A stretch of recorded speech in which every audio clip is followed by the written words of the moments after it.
तर आज आपण जात आहोत विरारमधील जीवदानी माता मंदिर या ठिकाणी। तर मित्रांनो, महाराष्ट्रामध्ये जीवदानी मातेचे अनन्य साधारण महत्त्व आहे।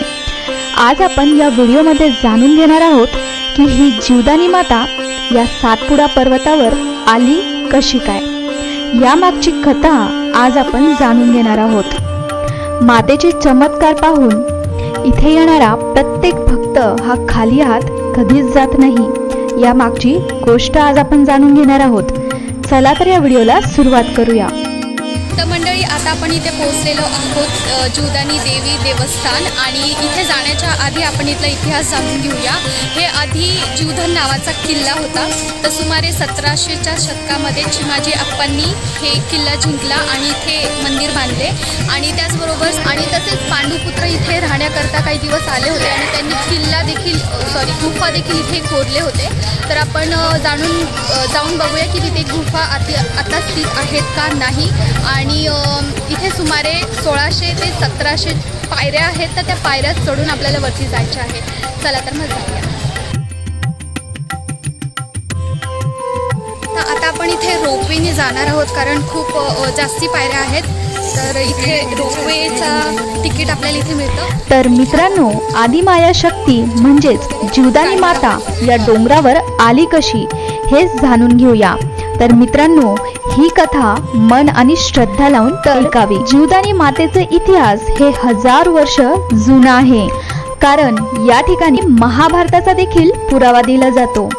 जेव्हा पांडव अज्ञातवासात होते तेव्हा ते याच डोंगरावरती वास्तव्य करण्यास आले होते। पांडवांनी वास्तव्य करण्याकरिता या डोंगरावरती गुफा देखील बनवल्या होत्या, आणि आजही या मंदिरामध्ये गुफा आपल्याला दिसून येते। मित्रांनो, या गावामध्ये म्हणजेच विरार गावी एक मातंग समाजाचा मुलगा राहत असे। तो मोठ्या श्रद्धेने गुरे पाळत असे, त्यांची निगा राखत असे। त्याच्याकडे भरपूर गायी म्हैस होत्या। त्याला नेहमी वाटत असे की आदिमाया शक्तीचे दर्शन मला व्हायलाच पाहिजे। मातेला भेटण्याची तीव्र इच्छा तो बाळगू लागला होता। आणि त्यावेळी वसई विभागामध्ये निर्मळ आचार्य यांचा आश्रम होता। एके दिवशी पहाटे गुरे चालत असताना त्याची नजर त्या आश्रमावरती पडली आणि तो आत गेला। त्याने शंकराचार्याला ही गोष्ट सांगितली की मला काही केल्या मातेचे दर्शन घ्यायचेच आहे। आचार्याने सांगितले की बाळा, या परिसरात एक जीवधन नावाचा डोंगर आहे, तू तिथे गुरे चारत जा। एके दिवशी नक्कीच तुला मातेचे दर्शन होतील। आणि तो मुलगा मोठ्या विश्वासाने रोज डोंगरावरती जाऊ लागला आणि आपले गुरे चारू लागला। एके दिवशी सकाळी त्याने पाहिले की त्याच्या गुरांमध्ये एक वेगळीच गाय आली आहे। ती गाय पांढरी शुभ्र असून इतर गुरांपेक्षा उंच देखील होती। त्याने विचार केला, एवढ्या सुंदर गायीचा मालक नक्कीच कोणीतरी असणार आणि चुकून ही आपल्या जवळ आली असणार। बरेच दिवस त्यांनी त्या गायीचे पालन पोषण केले आणि तिला चरवले, आणि त्याचबरोबर मालकाचा देखील शोध घेतला। पण काही केल्या त्या गायीचा मालक काही सापडेना।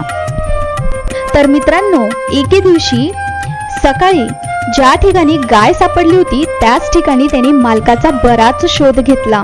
पूर्ण डोंगर पालथा पाडून त्यांनी मालक शोधण्याचा प्रयत्न केला, पण त्याला कोणीच दिसले नाही। आणि तो एका दगडावरती बसला। काही केल्या आपण मालकाचा शोध घेऊनच राहू असा निश्चय त्यांनी मनामध्ये केला असता त्याच्या समोर अतिशय सुंदर अशी स्त्री दिसली।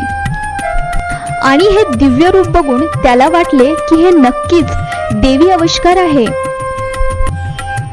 अतिशय सुंदर आणि तेजस्वी रूप बघून त्याने आदिमाया असल्याचं पाहिलं।